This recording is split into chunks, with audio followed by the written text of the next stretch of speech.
আচ্ছা, অনেক রকম বড়াই তো তোমরা ট্রাই করেছো। দেখো তো এই বড়াটা তোমরা ট্রাই করেছো কিনা। Hi guys, welcome back to my channel. আজকে আমি নতুন একটা রেসিপি নিয়ে তোমাদের সামনে হাজির হয়েছি। রেসিপিটা দেখো, আশা করছি তোমাদেরও ভীষণ ভালো লাগবে। দুপুরবেলা ভাতের সাথে এই বড়াটা থাকলে আর কিছু লাগবে না। একটা বড়া মেখেই সমস্ত ভাত খাওয়া হয়ে যাবে। এতই মজার রেসিপিটা। ছোট থেকে বড় সবাই কিন্তু ভীষণই পছন্দ করবে। আশা করছি তোমরা এই রেসিপিটা এর আগে কখনো ট্রাই করোনি।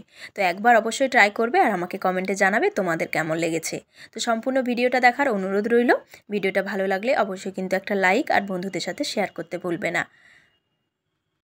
তো চলো দেখে নিই এই মজাদার রেসিপিটা আমি কিভাবে বানিয়েছি। প্রথমে এখানে দেখো ধুলো চিংড়ি নিয়েছি। গুড়ি চিংড়িও বলে, আবার ঘুষো চিংড়িও বলে। জানি না তোমরা এটাকে কি বলো। তো এই চিংড়ি মাছটা মোটামুটি বাজারে পাওয়া যায়। আর তোমরা যদি না পাও তাহলে তোমরা কিন্তু বড় চিংড়ি দিয়েও করতে পারো। সেক্ষেত্রে বড় চিংড়িটাকে একটুখানি মিক্সিতে ঘুরিয়ে নিতে হবে।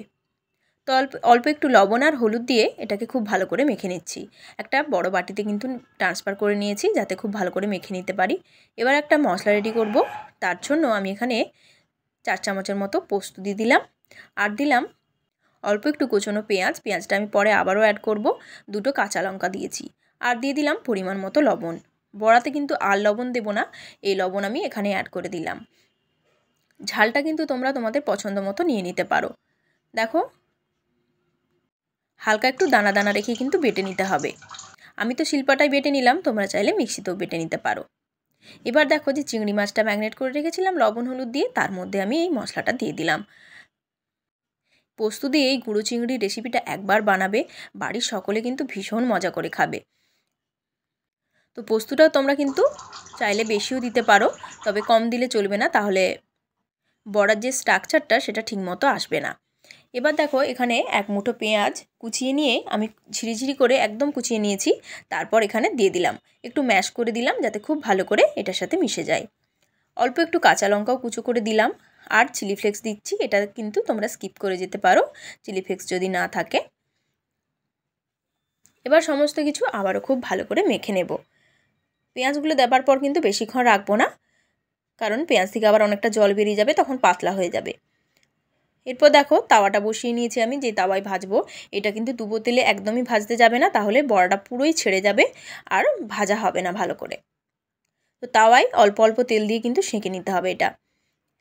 এবার দেখো ওই যে মিক্সারটা করে রেখেছিলাম তার মধ্যে থেকে আমি একটুখানি নিয়ে এরকম গোল মতো শেপ দিয়ে দিলাম।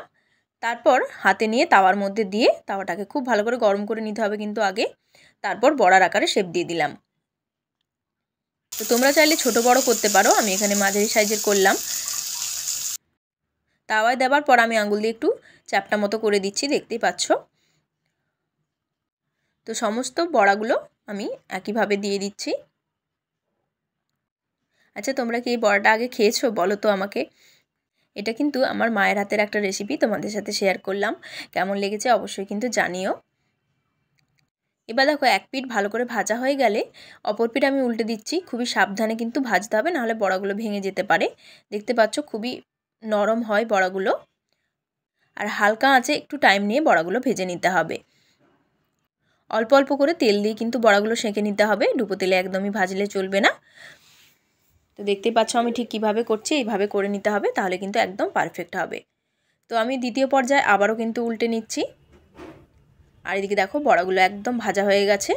10 থেকে 15 মিনিট লাগে বড়াগুলো ভাজতে। একটু টাইম নিয়ে ভাজতে হয়, কারণ নাহলে ভেতরে চিংড়ি মাছটা কিন্তু ভালো করে সেদ্ধ হবে না। আর ফাইনাল লুক তোমাদেরকে দেখাচ্ছি একটা পাত্রে তুলে নিয়ে। দেখতেই পাচ্ছ কতটা সুন্দর হয়েছে। আর ভাতের সাথে এটার যে কী মজা, না একবার বানিয়ে খেলে তোমরা বুঝতেই পারবে না। দারুণ সুন্দর একটা গন্ধ বেরোচ্ছে,